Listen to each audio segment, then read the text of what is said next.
नमस्कार दोस्तों, स्वागत है आपका हमारे यूट्यूब चैनल महादेव योगी पर। आज की वीडियो में हम बात करेंगे, आप जो खाना खाते हैं वह खाना पचता है या सड़ता है। बहुत महत्वपूर्ण विषय है, क्योंकि हर व्यक्ति औसतन एक दिन में 1.5 किलो के करीब खाना खाता है। और इतना सारा खाना खाता है, अगर वो खाना ठीक से पचता नहीं तो आपके शरीर में वो खाना सड़ जाएगा। जब खाना हमारे शरीर में पच जाता है तो उससे रक्त, मांस, मज्जा, अस्थि, वीर्य यह बनता है।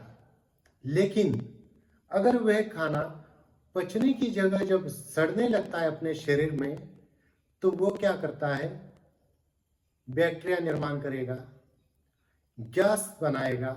और जब गैस बनेगी तो वह गैस शरीर के अलग अलग हिस्सों की तरफ जाएगी। वो जॉइंट्स में जाएगी तो जोड़ों में दर्द होगा, ऊपर सिर की तरफ जाएगी तो सिर में दर्द होगा, माइग्रेन होगी, नींद नहीं आएगी, डकारें आनी शुरू हो जाएगी, खट्टी डकारें आनी शुरू हो जाएगी, आप अस्वस्थ हो जाएंगे।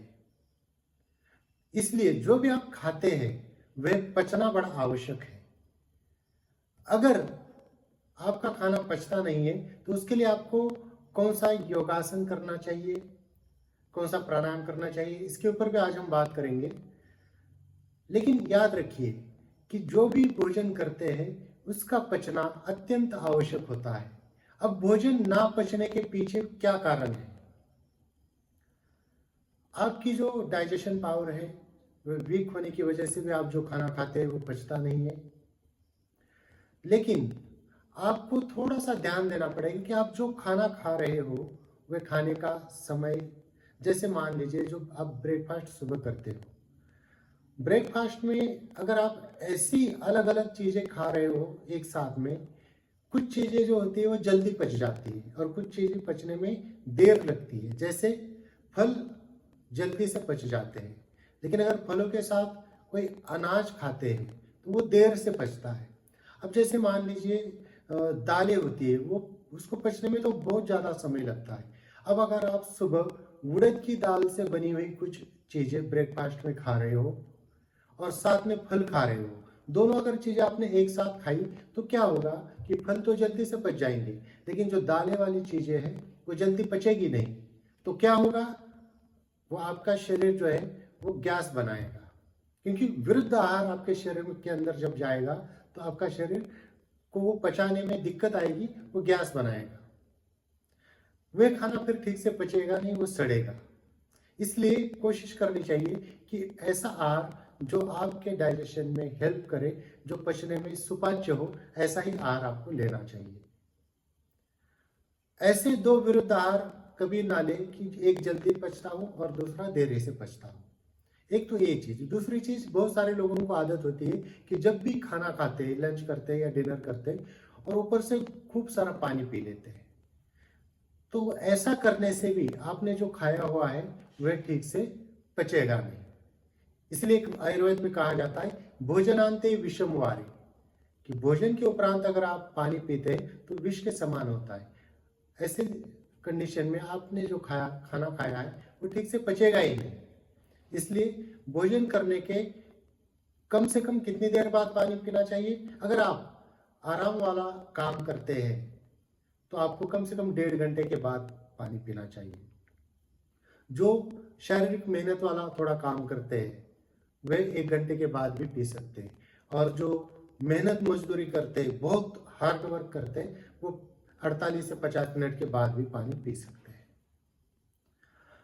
इसके अलावा अगर आपने जो खाना खाया है वो ठीक से पचता नहीं तो आपको क्या करना चाहिए? लंच खत्म करने के बाद अजवाइन और काला नमक थोड़ा सा आप इसके ऊपर से खा लीजिए, तो आपका जो खाना है वो ठीक तरह से पचने लगेगा। या खाने के ऊपर से थोड़ा सा गुड़ या सौंफ, इलायची, ऐसी चीज़ें जो आपके खाने को पचाने में मदद करें, ऐसी चीज़ें आप खा सकते हैं। अब बताने जा रहा हूँ मैं आपको, योगा में आप क्या कर सकते हैं कि आपने जो खाना खाया वो अच्छे से पचे, आपके शरीर को लगे और आपके शरीर को बल प्रदान करे वो खाना। कैसे पता चलेगा कि खाना पच रहा है या नहीं पच रहा है?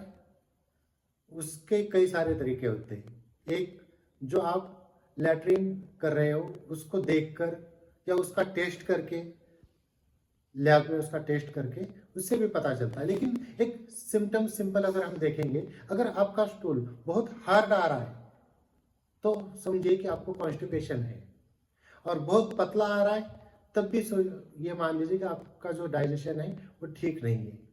अगर सॉफ्ट मुलायम आ रहा है बिल्कुल सांप की तरह, तो मान लीजिए कि आपका खाना ठीक से पच रहा है। अगर खाना ठीक से पच नहीं रहा, या अगर आपको लगता है कि आपका खाना ठीक से पच भी रहा है, उसके बावजूद भी आप अगर प्रतिदिन 5 मिनट से लेकर 10 मिनट तक कपालभाति का अभ्यास करते हैं तो आपकी जो डाइजेशन पावर है वह काफी अच्छी रहेगी। आप जो भी खाते हैं वो पचने लगेगा।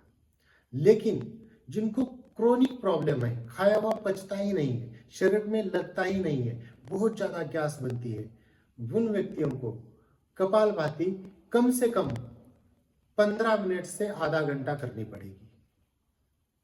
और दूसरी चीज, जब भी आप रात का खाना खाएंगे तो कम से कम 10 से 15 मिनट तक आपको वज्रासन में बैठना है, या शतपावली करनी, कम से कम 15-20 मिनट तक टहलना है हल्के हल्के कदमों से, तेज चलना नहीं खाना खाने के बाद, धीरे धीरे धीरे चलना है 15 से 20 मिनट तक, या वज्रासन में बैठना है। तो अगर आप ये दो चीजें करते हैं ना, पहली कपालभाति करनी ही करनी है, जिनका पचता है उनको 15 मिनट से आधे घंटे तक, जिनका नॉर्मल है वह 5 मिनट से 10 मिनट तक, और वज्रासन तो सबको करना है।